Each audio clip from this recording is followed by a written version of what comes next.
There is a place in the western edge of Britain where the mountains speak in an ancient tongue, where the coastline crashes against cliffs carved over millions of years, and where the spirit of a civilization that once stretched across an entire continent still breathes through every stone wall and valley. Wales is not simply a country, it is a living archive of human endurance, Celtic fire, and landscapes so raw and powerful they feel almost mythological. To travel through Wales is to walk through layers of time, each one revealing something older, stranger, and more beautiful than the last. The land itself seems to resist modernity, clinging to its identity with the same fierce determination that its people have shown for over 2,000 years.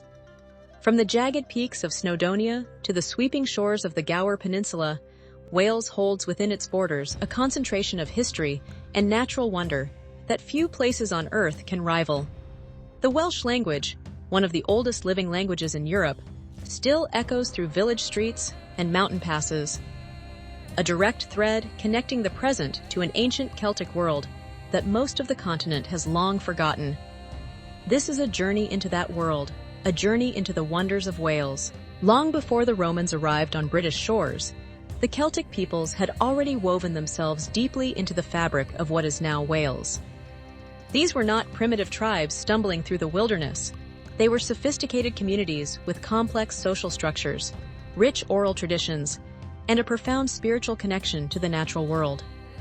The Celts who settled in Wales were part of a broader cultural wave that swept across Europe during the Iron Age, bringing with them advanced metalworking, a warrior culture, and a belief system centered on the sacred power of rivers, forests, and mountains.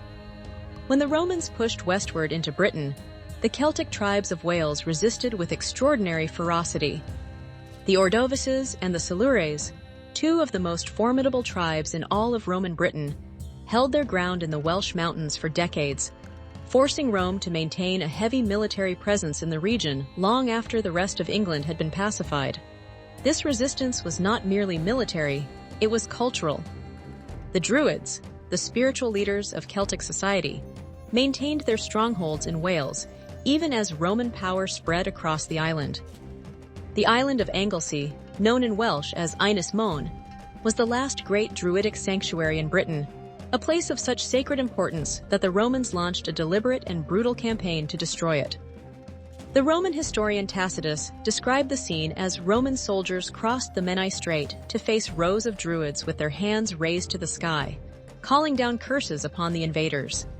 The Romans won that battle, but they could not extinguish the Celtic flame that burned in Wales. After the Romans withdrew from Britain in the early 5th century, Wales did not collapse into chaos.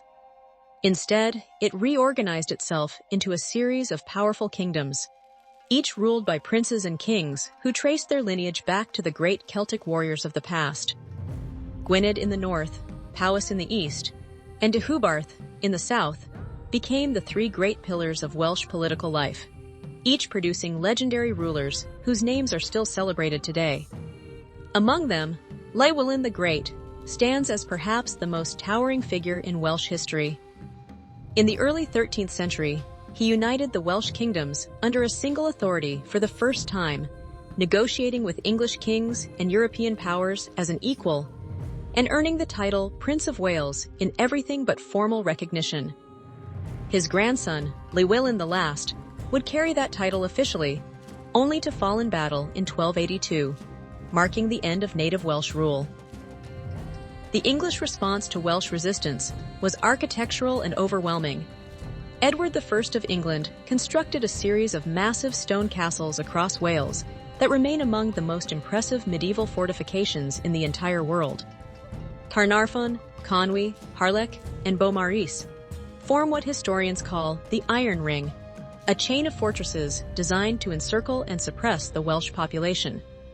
Today, these castles stand as UNESCO World Heritage Sites, monuments to both English power and Welsh defiance. Walking through the walls of Caernarfon Castle, with its distinctive banded stonework and towering polygonal towers, it is impossible not to feel the weight of history pressing down from every direction. No exploration of Wales would be complete without entering the realm of its mythology, a world so rich and strange that it has influenced storytelling traditions across the Western world for centuries. The Mabinogion, a collection of medieval Welsh tales drawn from much older oral traditions, is one of the great treasures of European literature. Within its pages, heroes ride through enchanted forests, kings are transformed by magic, and the boundary between the human world and the other world known as Anwan dissolves without warning. These are not simple fairy tales.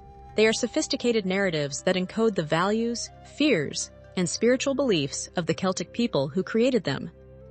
The figure of King Arthur, arguably the most famous legendary character in the English-speaking world, has deep roots in Welsh tradition. Long before the French romances and the tales of Camelot, Arthur appeared in Welsh poetry and legend as a warrior king fighting against impossible odds, a figure who embodied the Celtic ideal of heroic resistance. The poem Oai Gododin, written in the 6th century, contains what may be the earliest known reference to Arthur, placing him firmly within the Welsh literary tradition. Merlin, too, known in Welsh as Myrddin, originated in Welsh mythology, his story rooted in the landscapes of South Wales and the Brecon Beacons. These myths are not merely historical curiosities.